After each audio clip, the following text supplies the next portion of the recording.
ನಮಸ್ಕಾರ. ಇತ್ತೀಚೆಗೆ ವಿಧಾನಸಭೆಯಲ್ಲಿ ಡಿ ಜೆ ಈ ಶಬ್ದದ ಸಂಬಂಧಪಟ್ಟಾಗೆ ಚರ್ಚೆ ಆಗಿದೆ. ಆ ಚರ್ಚೆಯಲ್ಲಿ ಆ ಡಿ ಜೆಯನ್ನು ಬ್ಯಾನ್ ಮಾಡಬೇಕು, ಸುಪ್ರೀಂ ಕೋರ್ಟ್ ಹೇಳಿದ್ದಕ್ಕೆ ಬ್ಯಾನ್ ಮಾಡಬೇಕು ಅನ್ನುವಂಥದ್ದು ಚರ್ಚೆ ಆಗಿದೆ. ನಾನು ಹೇಳ್ತೀನಿ ಅದು ಸರಿಯಾದ ಕ್ರಮ. ಅದು ಡಿ ಜೆ ಬ್ಯಾನ್ ಮಾಡಬೇಕು ಅನ್ನುವಂಥದ್ದು ನನ್ನ ಶ್ರೀರಾಮ ಸೇನೆ ಸಂಘಟನೆಯ ಒಪ್ಪಿಗೆ ಕೂಡ ಇದೆ. ಆದರೆ ಡಿ ಜೆಯ ಶಬ್ದದಿಂದ ಹೃದಯಾಘಾತಗಳು, ರೋಗಿಗಳಿಗೆ ಎಷ್ಟು ತೊಂದರೆ ಆಗುತ್ತೆ, ವಿದ್ಯಾರ್ಥಿಗಳಿಗೆ ಎಷ್ಟು ತೊಂದರೆ ಆಗುತ್ತೆ, ಆಸ್ಪತ್ರೆಗೆ ಎಷ್ಟು ತೊಂದರೆ ಆಗುತ್ತೆ, ಶಾಲಾ ಕಾಲೇಜುಗಳಿಗೆ ಎಷ್ಟು ತೊಂದರೆ ಆಗುತ್ತೆ, ನಾಗರಿಕರಿಗೆ ಎಷ್ಟು ತೊಂದರೆ ಆಗುತ್ತೋ ಅಷ್ಟೇ ದಿನಕ್ಕೆ 5 ಬಾರಿ ಮಾಡ್ತಾ ಇರುವಂಥ ಅಜಾನದಿಂದಲೂ ಕೂಡ ಅಷ್ಟೇ ತೊಂದರೆ ಆಗ್ತಾ ಇದೆ.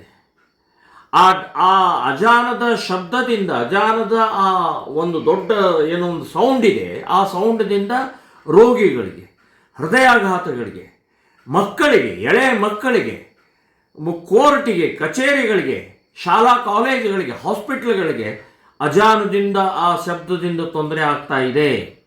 ಸೊ ಡಿ ಜೆ ಬ್ಯಾನ್ ಮಾಡೋದಾದರೆ ಅಜಾನದ ಶಬ್ದವೂ ಕೂಡ ಬ್ಯಾನ್ ಮಾಡಬೇಕು. ಇವತ್ತು ಮೈಕ್ ಅವಶ್ಯಕತೆ ಇಲ್ಲ.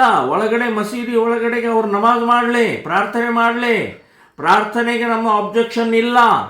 ನೀವು ಬರೀ ಡಿ ಜೆ ಬಗ್ಗೆ ಮಾತ್ರ ಚರ್ಚೆ ಮಾಡ್ತಾರೆ. ವರ್ಷಕ್ಕೆ 1 ಸಲ ಡಿ ಜೆ ಹಚ್ಚುತ್ತಾರೆ. ಗಣೇಶೋತ್ಸವಕ್ಕೆ, ಶಿವಾಜಿ ಜಯಂತಿಗೆ, ಇಂಥ ಸಂದರ್ಭದಲ್ಲಿ ಮಾತ್ರ ಡಿ ಜೆ ಇರುತ್ತೆ. ಆದರೆ ಪ್ರತಿನಿತ್ಯ 5 ಬಾರಿ ನಾವು ಅದನ್ನು ಅನುಭವಿಸ್ತಾ ಇದ್ದೀವಿ.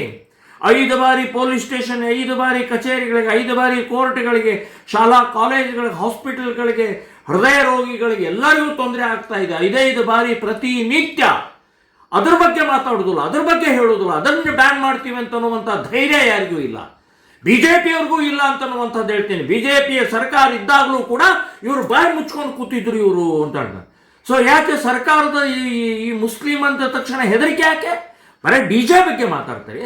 ಹೌದು, ಡಿ ಜೆ ಬಗ್ಗೆ ನನಗೂ ನನ್ನ ಅಭಿಪ್ರಾಯನೂ ಬ್ಯಾನ್ ಮಾಡಬೇಕು ಅಂತ ಅನ್ನೋದಿದೆ. ಇದನ್ನು ಬ್ಯಾನ್ ಮಾಡಿರಿ, ಈ ಶಬ್ದ ಬ್ಯಾನ್ ಮಾಡಿ. ಇದು ಧೈರ್ಯ ಇದೆ ನಿಮಗೆ? ಧೈರ್ಯ ಇಲ್ಲದಿದ್ದರೆ ನಾವು ಹೋರಾಟ ಮಾಡ್ತೀವಿ. ಸುಪ್ರೀಂ ಕೋರ್ಟ್ ಇಬ್ಬರಿಗೂ ಹೇಳಿದೆ, ಶಬ್ದದ ಬಗ್ಗೆ ಇಬ್ಬರಿಗೂ ಹೇಳಿದೆ.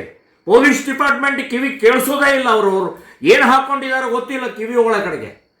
ಸರ್ಕಾರಿ ಎಲ್ಲ MLA MP ಮಿನಿಸ್ಟ್ರುಗಳು, ಮುಖ್ಯಮಂತ್ರಿಯಿಂದ ಹಿಡಿದು ಎಲ್ಲರಿಗೂ ಹೇಳ್ತಾ ಇದ್ದೀನಿ, ಕಿವಿಯಲ್ಲೇನು ಹಾಕ್ಕೊಂಡಿದ್ದೀರಿ? ನಿಮಗೆ ಶಬ್ದ ಕೇಳಿಸ್ತಾ ಇಲ್ವಾ ಅಜಾನದ್ದು? ಸೊ ಡಿ ಜೆ ಬಗ್ಗೆ ಬರೀ ಮಾತನಾಡುವಂಥದ್ದು ಆಗಬಾರ್ದು.